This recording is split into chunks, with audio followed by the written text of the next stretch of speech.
Hello mga kababayan. Kasama niyo po ngayon si Ka Eric sa isa na namang episode ng video analysis at video talakayan.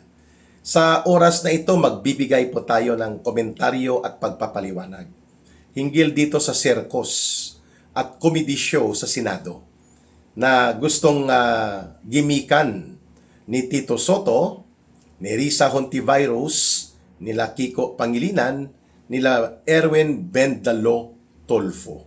At syempre, ang kanilang pinagpoprotektahan na aktor-akturan, itong nagpapakilalang admiral daw sa Philippine Coast Guard na si Tariela, na pinagmulan nitong kaguluhang intriga laban po sa bansang China to the point na ngayon ay nagkukumahog ang Senado na agawan ng kapangyarihan at ng kanyang function. Si Marcos Jr. bilang Pangulo ng bansa, siya sana po ang Chief Architect of Foreign Policy and main official upang pamunuan ang foreign relations. Hindi po ang Senado, hindi po ang mga alipores ng mga pulpul at mga komedyanting politiko na puno ng kahambugan at pagkaambisyoso. Yan po ang komentaryuhan natin. Itong pagpapalaganap ng isang malawak at pinagplanuhang propaganda upang atakihin ang isa sa pinakamakapangyarihan at pinakamalaking bansa. Hindi lamang po sa ating rehiyon sa Asia-Pasipiko o sa Southeast Asia, kundi sa buong mundo. Halos kapantay lang ito ng Estados Unidos in terms of military capacity, in terms of economic power, in terms of influence itong bansang China. Yun. So nagsimula po ito mga kababayan, itong pangingialam, panghihimasok at pang-uupat nila Tito Soto, nila Risa Hontiveros, Pangilinan, nitong Bendalo Erwin Tulfo at ng kanilang aktor-aktura na pinoprotektahan na si Tariela nang inatake po ni Tariela sunod-sunod. Sa mga public forum, sa harap ng mga estudyante at iba pang audience, ang presidente ng China binabastos niya at iniinsulto at ginagawa ng visual presentation. So nakita ito sa social media, nakita ito ng mga pamunuan ng Chinese Embassy dito sa Pilipinas. Huwag po nating kalimutan na bagamat tayo ay mayroong mga umiiral na maritime disputes o hindi pagkakaunawaan dyan sa area ng South China Sea, West Philippine Sea claims, hindi po nawawala pa ang formal na diplomatikong relasyon ng Pilipinas at China. At mabigat po itong ginagawa nito ni J. Tariela, na ang alam ko, Commodore lang ito dati, pero hindi ko pa na-update ang aking impormasyon kung naging admiral na siya. Ang Commodore po ay 1-star rank. Equivalent po yan sa mga rank sa Army at sa Navy or sa Air Force, sa Police. Ang Commodore ay 1-star rank. Brigadier General ang equivalent. Pag Admiral, at least 2-star rank yan. Pero, whatever it is, Commodore or Admiral, si Tariela does not represent the dignity of the office of a 2-star or 1-star rank officer. Nakalimutan niya na siya ay opisyal ng gobyerno. O kaya alam talaga niya na opisyal siya ng gobyerno, subalit pilit ang kanyang kahambugan dahil siya ay bata-bata ng CIA or Central Intelligence Agency ng Amerika na ginagamit bilang mersenaryo sa pagpapalaganap ng propaganda attack upang mag-udyok ng konflikto sa China sa pagitan ng Pilipinas at bansang China. Yan po ang kanyang ginawa in the last 3 years ni Marcos. At pinabayaan siya, hindi siya parang untouchable siya, no? Bagamat apektado ang ating diplomatic relations sa China, apektado ang ating pakikipag-ugnayan sa isang makapangyarihang bansa na neighbor pa natin, ang bansang China, pinabayaan lang po itong mga pang-uupat at pang-uudyok ni Tariela. And by the way, para gusto niyo malaman kung sino si Tariela, dati po itong kadete sa Philippine Military Academy. Naging honor violator at sinipa, discharge. At inamin niya ito in public na siya ay sinipa dahil sa cheating. Ang cheating po ay pandaraya. Ang cheating po ay pagsisinungaling. Ang cheating po ay pagpapalusot. Isang diskarte na dishonorable. Kaya dishonorable discharge on the honor code basis. Wow! Tapos ngayon, ginawang tagapagsalita ng gobyerno ni Marcos sa West Philippine Sea issue.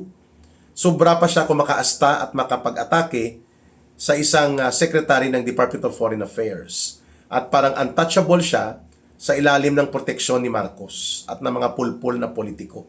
Kagaya ni Romualdez at ng mga gang niya sa Kongreso, na mga kurakot, pinoprotektahan nila si Tariela.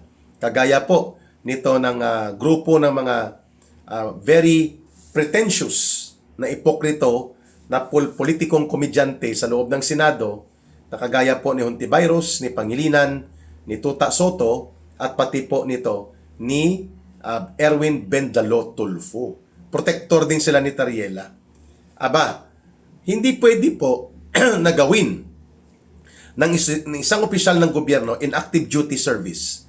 Kay uniform services ka, armed forces ka, coast guard ka, o nasa civilian government ka, na gamitin mong poder mo, ang panahon, resources ng gobyerno upang mag-atake ka ng isang state leader, ng isang government leader. Kagaya ng ginawa ni Tariela at ginagawa niya for the last 3 years dito sa bansang China. Sapagkat yan po ay interes ng Amerika na mang-upat ng konflikto para mapanatili ng Amerika ang kanilang presensya militarily, ang kanilang mga war technology, ang kanilang gamit, mga pangbomba, pangdigma, ay ideposito nila sa Pilipinas dahil mayroon daw conflict na posibleng sumiklab sa pagitan ng China at ng Pilipinas. At including ang argumento sa Taiwan, no? Na panghihimasok na naman yan ng Amerika sa pagitan ng konflikto ng China at sa kanyang sinasabi na probinsya namin yan at pwede naming kunin yan pabalik sa aming teritoryo. Ang Pilipinas nakisawsaw dyan, kagaya ni Tariela. Tama po ba na ang isang government official, ang isang uniformed officer, aktibo sa serbisyo, gagamit ka ng resources ng gobyerno, panahon, at ng iyong poder at kapangyarihan para mang-atake ka ng isang government leader, at expected mo na walang reaksyon? Hindi pwede po yun, mga kababayan. Kaya ang Chinese Embassy po sa Pilipinas nag-react at pinuna nila si Tariela na sumusobra ka, you're crossing the line, and you are creating unnecessary conflict to escalate na pwede pong umangat at pagmumulan ng mas matinding tensyon o bangayan at konflikto at di pagkakaunawaan sa pagitan ng Pilipinas at ng China. Which is hindi dapat. Kasi ang ating policy sa konstitusyon po, nakalagay po dyan that the Philippine government and the Republic of the Philippines shall pursue a policy of peace and non-war policy, non-aggression. Hindi tayo mananalakay, hindi tayo magpo-promote ng digmaan. Nasa saligang batas yan, pero itong digmaan at kabaliwan ni Tariela, na alam natin po bilang mercenaryo ng Amerika, kasabwat niya itong CIA operative sa Pilipinas na nagngangalang retired Colonel Raymond Powell, mga kababayan, nakakabigay po ito ng tensyon na dapat po pinatigil ito ni Marcos Jr. Pero sabi ko nga, nagsasalita ng China na 3 taon ang ginagawa ito ni Tariela, nagtimpi at hindi po sinasagot direkta ng China at pinupuna itong si Tariela. Subalit dahil po sa kanyang kahambugan at pagkabutangero ay nalalagay ngayon sa alanganing sitwasyon ang ugnayan ng China at Pilipinas. Dahil nga, sumakay na itong mga komedyanteng politiko na mga ipokrito at mapagkunwari na makabayan sa loob po ng Senado sa pangunguna nila Tuta Soto, Risa Hontiveros, Pangilinan, at pati po itong Erwin Bendalo Tulfo. Nagkaroon po sila ng ride-on na comedy show at sinasabi nila na ang gobyerno daw na sa kasalukuyan ng ating bansa ay kailangan po daw na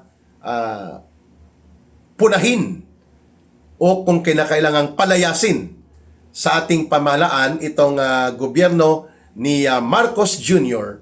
ay di kailangan daw po na ng gobyerno ni Marcos ang China dapat gawin at huwag pabayaan.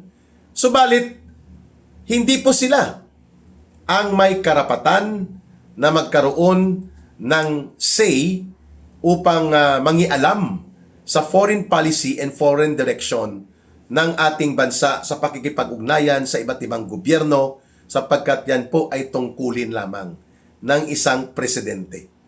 Subalit dahil hambog, ambisyoso, itong sila Risa Hontiveros, kailangan nilang mag-pretend. Kailangan nilang magkunwari na makabayan sila sapagkat gusto niyang maging presidente. So sinasakyan niyang baluktot na kaisipan ni Tariela na nagkakaroon ng kunwa-kunwari ang pag-aasta na matapang at handang makipagdigma.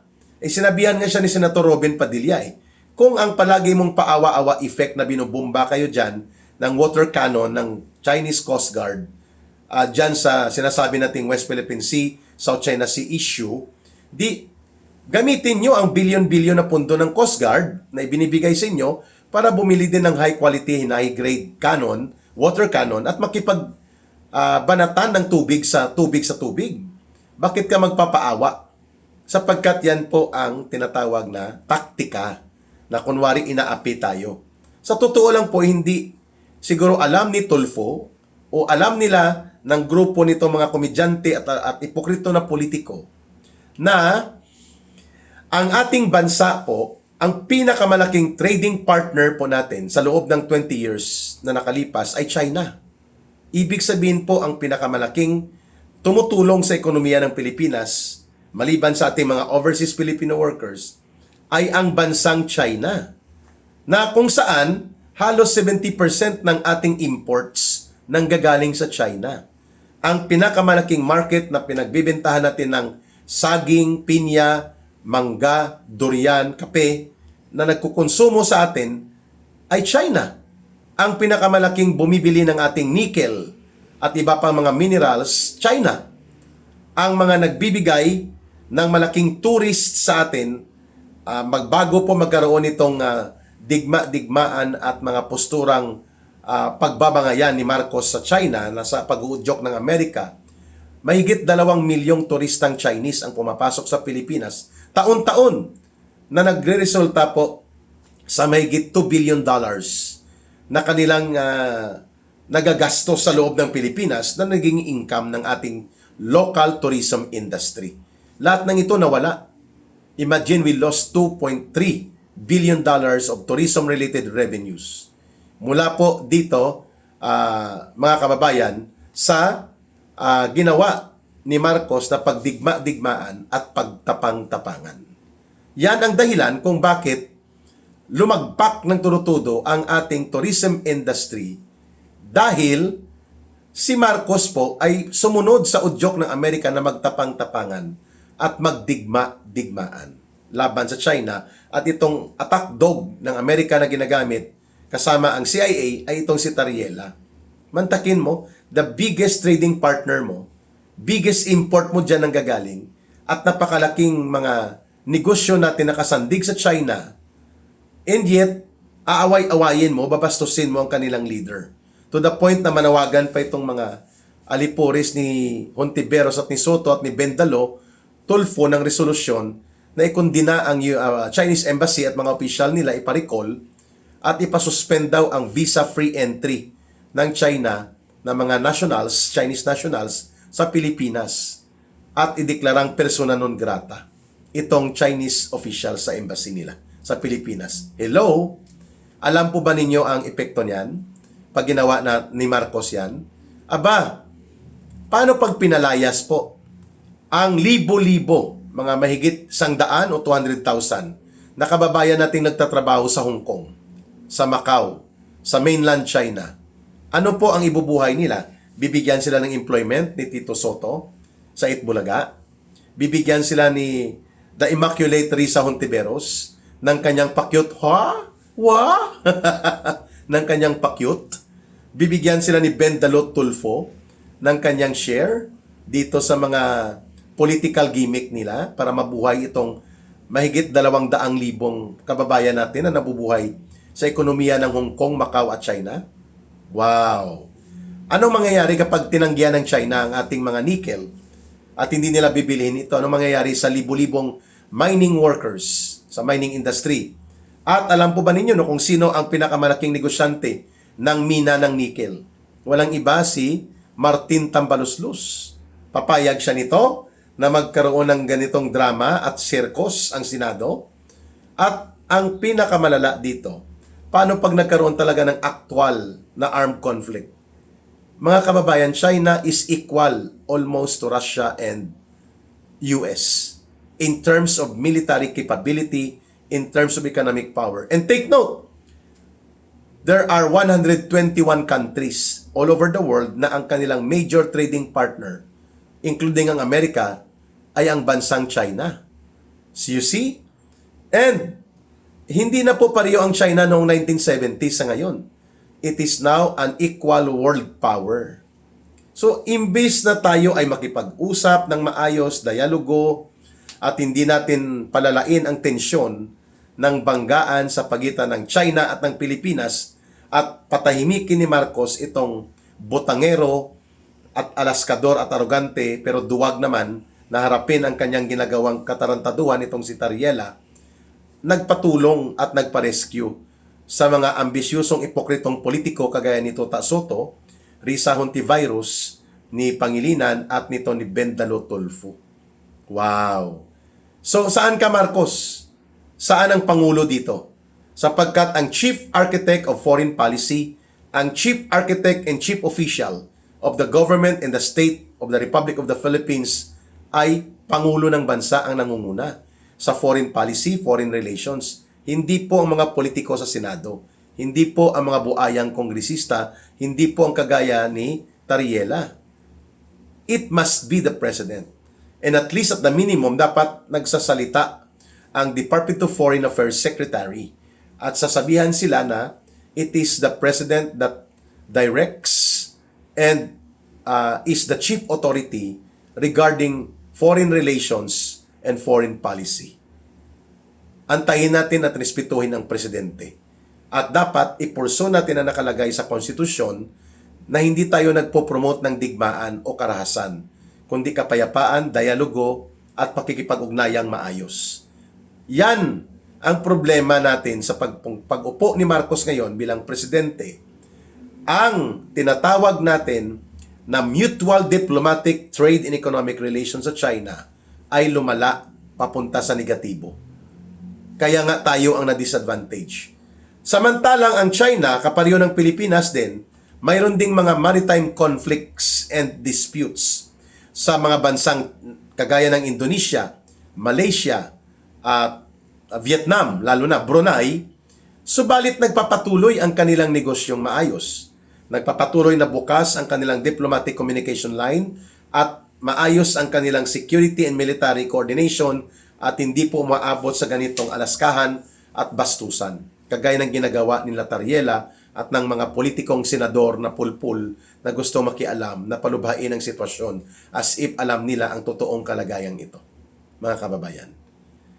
So, bakit ang China, ang Vietnam, ang Malaysia, ang Indonesia, ang Brunei, kahit sila ay mayroon pong conflict of maritime dispute dyan sa tinatawag na South China Sea, nagpatuloy ang diplomasya, ang ekonomiya, ang negosyo, at ang ugnayang maayos. Bakit ang Pilipinas, of the same situation between China and the Philippines, bakit tayo ang na-isolate?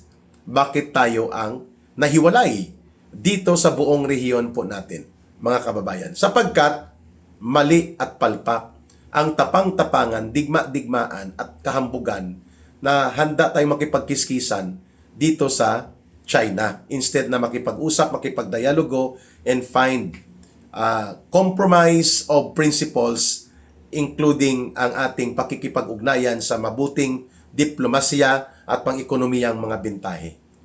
32% of expansion of economic and other investment ng China napunta lahat sa Vietnam, Malaysia, Indonesia, Thailand. Ang kanilang negosyo na binubuhos, pati mga turista nila, na supposedly 2 million minimum ang pumapasok sa Pilipinas, taon-taon equivalent to $2.3 billion of revenues for local tourism ng Pilipinas na wala lahat ng ito. Naibalik ba yan ng tapang-tapangan ni Tariela at ng kanyang kahambugan? Nabalik ba yan ng mga gimmick nila Hontivirus dyan sa West Philippine Sea, South China Sea gimmick nila? Wala. And pinabayaan lang ito ni Marcos Jr.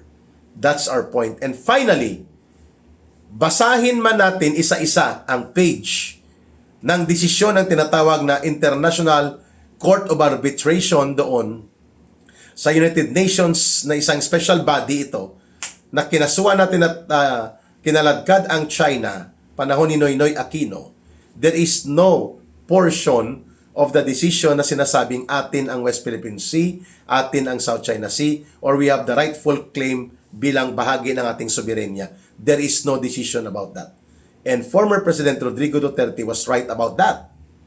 Binubula at binubulag nila Tariela at ng mga alipuris ni Marcos na pilit sinusundan ang mga diskarte ng Amerika upang magkaroon ng konflikto sa Pilipinas at China to the interest of the US. At pangalawa, hindi lamang absent na mayroong ruling na tayo ay mayroong rightful sovereign claim dyan o atin yan. Ang sabi lamang ng Court of Arbitration ruling ay dapat yan ay shared area, common fishing ground at pag-usapan yan na mga bansang may claim dyan. Of course, dininay ng Court of Arbitration ang claim ng China na 9-dash line na nagtatakda ng sarili niyang demarcation points kung ano at gaano kalawak ang sasakupin niya. Hindi kinilala yon ng Court of Arbitration but it does not follow na kinilala ang claim ng Pilipinas. Yan lang po yung desisyon at ginasusan po yon ng 3 billion pesos mahigit during the time of Noynoy Aquino. Kaya po hindi ito territorial dispute. Ito po ay maritime conflict. Konflikto kung paano po ang kondukta at ugnayan ng mga bansa para sa pag-maximize ng paggamit ng advantage dito sa karagatang napakalaki. Around 3 million acres ang size ng South China Sea. And by the way, ang nasa listahan po ng mga mapa sa buong mundo at even sa documents and records ng United Nations officially, ang lugar na yan, including ang tinatawag nating West Philippine Sea, tinatawag po yan na South China Sea. Hindi po yan invento ng China. Hundreds of years ago, yan na rin po. Pero it does not mean na kanya yan. At pagmamayari niyan, parang sinabi na rin natin na kapag may tinawag kang Indian Ocean, napakalaki din at napakalawak yan, ibig sabihin ba pagmamayari ng India ang Indian Ocean? Hindi. Yan lang po ang kanyang proximity of geographical reference. Okay? Ang Gulf of Mexico, hindi rin pagmamayari ng Mexico. Nakikinabang din yan ng Amerika, and yan po ay katawagan. Kaya there is no such official document calling it as West Philippine Sea, yang may maritime dispute na yan. Yan ay South China Sea. According to records, according to documents, according to United Nations official recognition, it's South China Sea. Hindi nila tinatawag yan na West Philippine Sea ito, South China Sea ito. No, South China Sea po yan lahat. And it does not belong to China. Pero syempre, yan ang katawagan. So, wag nating bulahin at bulatikin ang mamamayang Pilipino. And because of this, nang nagkakagulo ngayon, ang pangdiplomatikong usaping ito ay pwedeng mag-escalate sa banggaan at bangayan at pwedeng magkaroon ng malala na epekto na ikakalubha ng ating ugnayan sa China, ikakaapekto ng ating pang-ekonomiya at pang-negosyo na interes at pati po ng ating pang-seguridad ng ating buong bansa at buong mamamayan dahil nowhere to be found, nowhere to be heard si Marcos Jr. hinggil dito. At ang nag-iingay ang mga walang karapatan at walang otoridad na magsalita para sa foreign relations at foreign policy ng ating bansa. Maraming salamat sa inyong pagsubaybay at pagtangkilik sa Ka Eric Celis YouTube channel, sa pag-promote at pag-like ng ating videos at pag-share nito at pag-campaign sa viewership at sa membership and subscription ng Ka Eric Celis YouTube channel. Utang na loob ko po yan sa inyo. Sa lahat po ng gustong tumulong naman voluntarily para sa ating Bangon Sambayanan People's Movement and Advocacy, pwede po ninyong ipadala ang kahit anong tulong na gusto nyong maitulong sa ating advokasya sa loob ng People's Movement ng Bangon Sambayanan sa numero po na GCash line 0916-308-7710. 0916-308-7710. Muli, yan po ay sa pangalan ni Langging, ni Rohilda Celis. Mahalin natin ang bansang Pilipinas. Walang ibang magmamahal nito, kundi tayo ring mga Pilipino. Para sa Diyos at sa Pilipinas nating mahal, mabuhay ang sambayan ng Pilipino, mabuhay ang mamamayan at bansang Pilipinas. Bye for now. Maraming salamat.